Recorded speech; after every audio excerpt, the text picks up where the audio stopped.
Hello, welcome back my YouTube channel.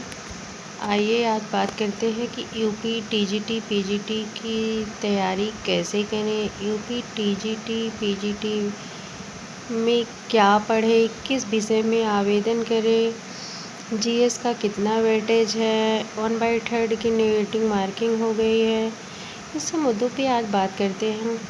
जैसे UP TGT PGT, जैसे अगर यूपी टीजीटी में हम फॉर्म भरते हैं तो मेरे पास प्लस बीएड और उस सब्जेक्ट का कम्बिनेशन होना चाहिए। जैसे हिंदी में फॉर्म भर रहे हैं तो हिंदी का कम्बिनेशन, सोशल में फॉर्म भर रहे हैं तो सोशल का कम्बिनेशन। बट अगर और सब्जेक्ट हैं जैसे गणित हो गया, अंग्रेजी हो गया, संस्कृत हो गया, उर्दू हो गया, इन सब में तो कोई कम्बिनेशन नहीं है। ये तो एक एकल विषय है जिनका फॉर्म हम आसानी से भर सकते हैं। लेकिन सोशल में मुझे जो है कम्बिनेशन ज़रूरी है, हिंदी में कम्बिनेशन ज़रूरी है टीजीटी के लिए। और पीजीटी के लिए MA plus BEd plus MA plus BEd जो है पीजीटी के लिए है। तो पीजीटी में कितना परसेंटेज है, अभी तो इसकी एमए में कितना परसेंटेज है इसके तो शायद फ़िलहाल अभी कोई चर्चा नहीं है। बट उप सचिव जी ने ये बताया कि यूपी टीजीटी पीजीटी में 1/3 की नेगेटिव मार्किंग लागू होगी और 30 नंबर का जीएस होगा। और पहले 125 प्रश्न पूछे जाते थे, अब 120 प्रश्न पूछे जाएंगे।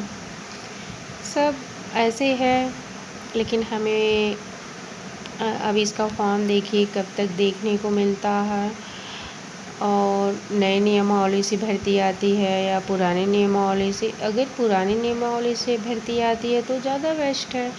नए नियमावली से आती है तो हमें 30 नंबर जीएस भी पढ़ना पड़ेगा। जैसे एलटी ग्रेड में का पेपर हुआ था जिसमें 30 नंबर जीएस प्लस 120 नंबर का सब्जेक्ट था। अब इसमें देखिए 90 नंबर का हो सकता हमारा सब्जेक्ट हो और 30 नंबर का जीएस हो। इस तरह से ये पैटर्न लागू किया हो।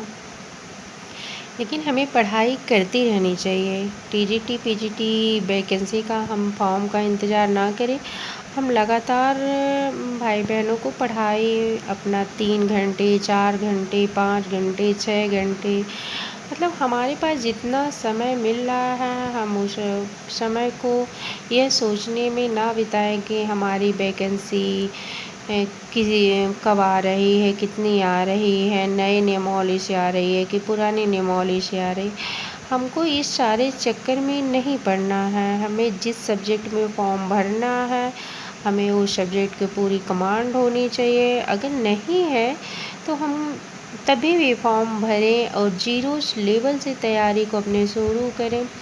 क्योंकि आदमी से बड़ा कुछ नहीं होता है इस दुनिया में। इस दुनिया में जितनी भी चीज़ें बनी हुई है आज तक सिर्फ आदमियों ने ही बनाया है, किसी जानवर ने तो बनाया नहीं। तो ये तो एक छोटी सी परीक्षा है और इस परीक्षा को पास करने के लिए हमें लगातार दिन रात एक कर देना चाहिए पूरी ईमानदारी से, ताकि हमें एक सीट मिल जाए और हमारा भविष्य निश्चित हो जाए, हमारे सपने पूरे हो जाएं, हमारे इतने दिन की पढ़ाई जो है वो सफल हो जाए।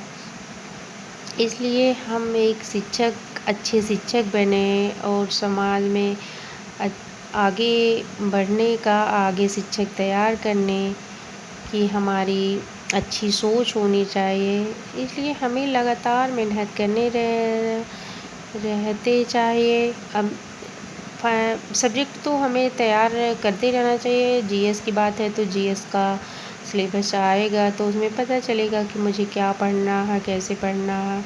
तब तक हम हाथ पे हाथ रख के ना बैठे, अपनी तैयारी को करते रहें, पढ़ते रहें, पढ़ते रहें, पढ़ते रहें। ये मेरी छोटी सी वीडियो अगर किसी को अच्छी लगे तो मेरे चैनल को सब्सक्राइब कीजिए, लाइक कीजिए। थैंक यू, धन्यवाद, राधे राधे।